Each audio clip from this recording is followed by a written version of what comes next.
ELD with Brainstorm MTG back this week with some legacy from Scholars Games in Brockton, Massachusetts. Up first we have Elves, which I will be piloting, versus Chris on Sneak and Show. I'll be piloting Elves all night tonight.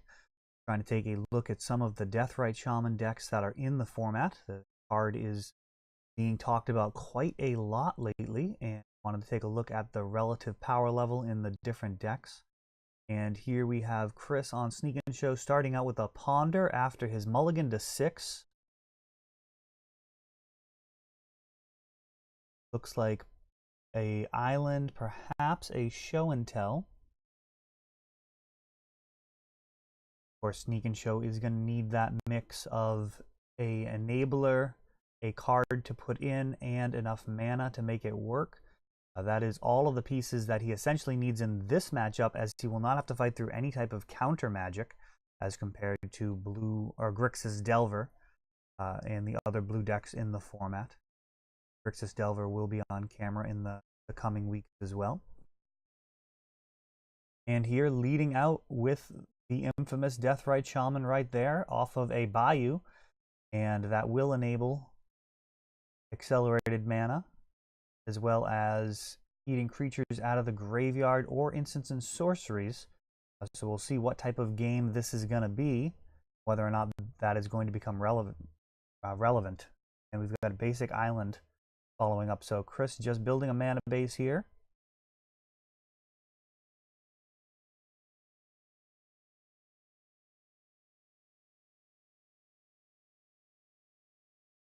Deathrite Shaman, so many abilities to choose from. In the early game here, though, from Elves, you've got to expect that extra mana boost is going to really make an impact. And or Elves not even being played in Elves. Hard to believe to a Magic player that Llanowar Elves wouldn't even make it even as a singleton.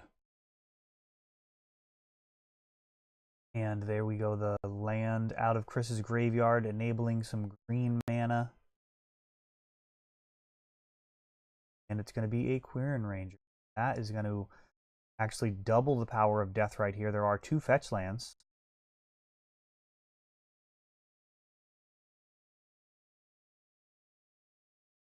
Elves, not the easiest deck to pilot.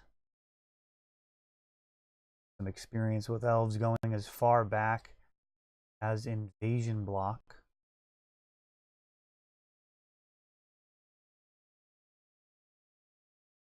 Elvish Champion, a card I was excited about to run alongside Overrun and Coat of Arms, just to date myself a little bit there. And then we have a Green Sun Zenith for 2. And hopefully this will get the ball rolling here. Grabbing an Elvish Visionary.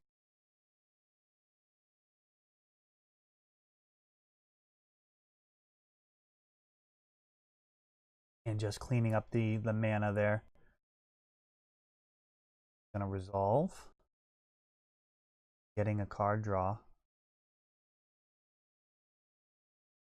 One of the most important cards in the deck. It gives an engine. The ability to recur with Wirewood Symbiote is very strong. And of course, you can block and then return the creature. So it is Maze of Ith that cantrips.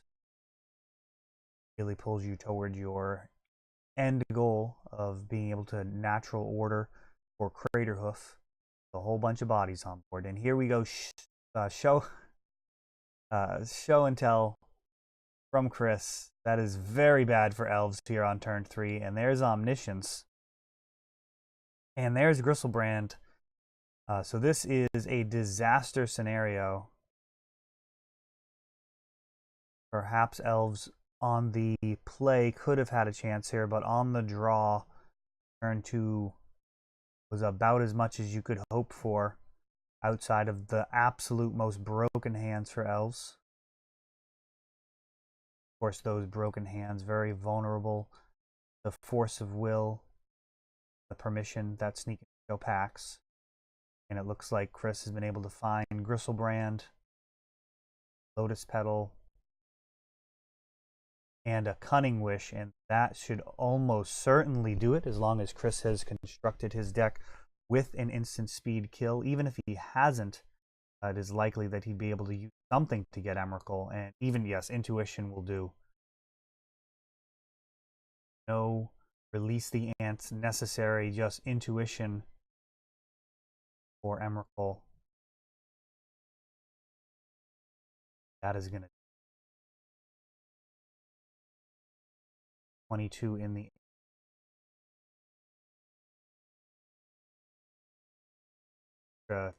turn off of this Emrakul. So that is exactly the type of game that Sneak and Show would be happy to play. Just a turn 2 or 3 show and tell into Omniscience, and getting the rest of the boys guard for a quick and easy game. Plenty of time for snacks in rounds when you like that. There we go. Daddy's getting into the red zone for a game. So that is the end of game 1. Going into game 2, Elves does have a lot of discard options. Now, the interesting gambit there is Sneak and Show also has the ability to board in Leyline of Sanctity, a card that I am not very impressed with. It does feel a bit like a ham sandwich when you draw it. There's not a lot you can do when you cantrip into the card. It has to be in your opening hand, and of course that does muck up the best opening hands possible, as Leyline really doesn't do anything to help you win. It's just a strictly defensive card against discard or perhaps Tendrils of Agony. There are a few other corner cases as well. But for the most part, in a blue-red deck, that white Leyline really very clunky. Like to hear what you guys think about Leyline as a strategy versus those heavier discard decks. If you're on board with that plan, or if you just think that is looking to be in Christmas land for an effect that really doesn't win the game. On the elf side here, looking to basically just trim some of the 4-ofs. Not hugely familiar with these modern elf lists, so I'm flying by the seat of my pants here. The thinking is Nettle Sentinel going to be a little bit weaker than normal in this matchup. You're really not going to be chipping away 2 damage at a time. That also means that the Glimpse combo perhaps not as strong here.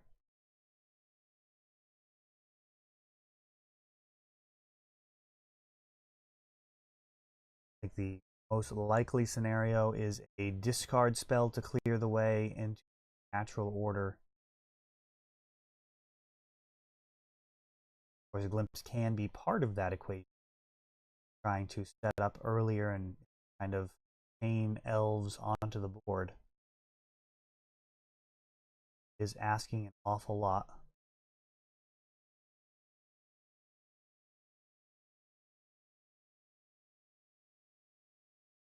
Of course, even if you do manage to assemble a huge board of elves, if you're unable to finish it off with that Craterhoof trigger, you will be very, very much in danger when you pass that turn, because Sneak and Show can go off at virtually any time. As long as they have any cards in hand, are a threat. Of course, they do actually need to have at least 2 cards for their combo, usually Show and Tell, along with either Creature or that Omniscience. And we see here Glimpse, and looks like Dryad Arbor, some fetches. This could end up being okay.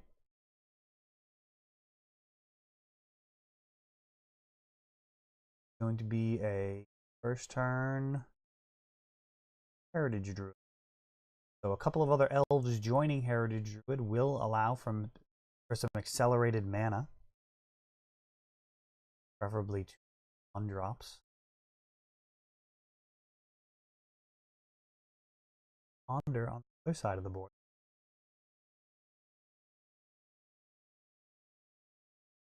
Heritage Druid in previous elf builds was really about combining with Nettle Sentinel and Glimpse of Nature to create a shotgun effect where every time you're casting an elf, you're untapping multiple Nettle Sentinels, netting mana, drawing more and more cards, eventually casting an additional glimpse, and really just kind of throwing elves all over the board.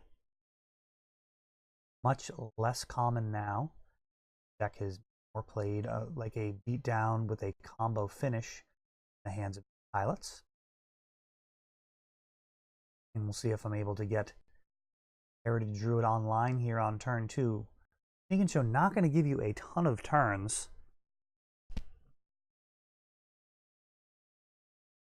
Very fast and dangerous deck. Of course, that Force of Will looming in the background at all times against decks like Elves, where you've got that one key spell.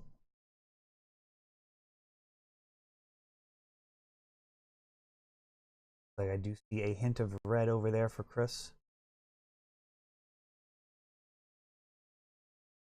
Nettle Sentinel and Wirewood Symbiote. So Wirewood Symbiote's actually not an elf. That does not turn online. The Heritage Druid combo. The following turn, and actually we've got a show and tell, so let's stop talking about follow-up turns. That may not be relevant. Dryad Arbor coming in. Emrakul. This is a terrible situation. We do have 6 permanents conveniently that we can sack, and a Cabal Therapy shows up just a turn too late there. Really not going to get any use out of that. So 3 mana right now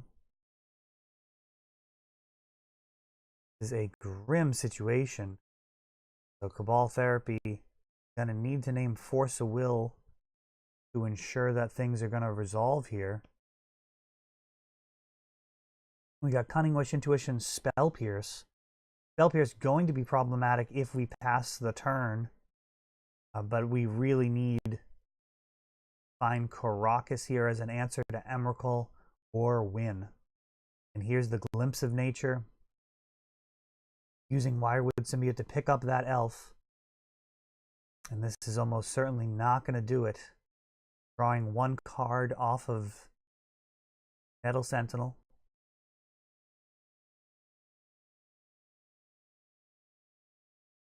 Still can drop a land.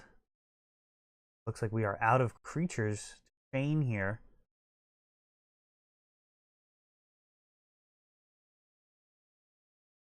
Looks like it may have been correct to pick up an elf on Chris's turn just to get extra bodies to try and get more card draw triggers here.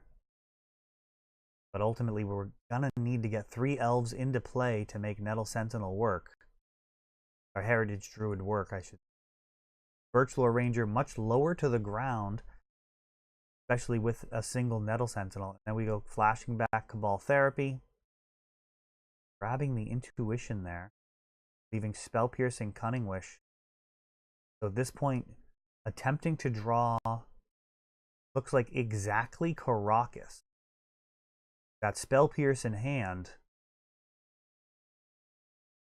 Crop rotation looks like it will no longer get the job done. Have 1 more draw step here. Like we will.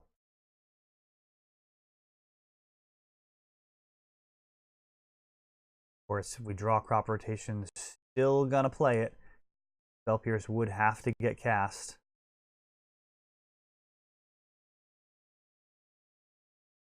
No help there. Looks like another Heritage Druid.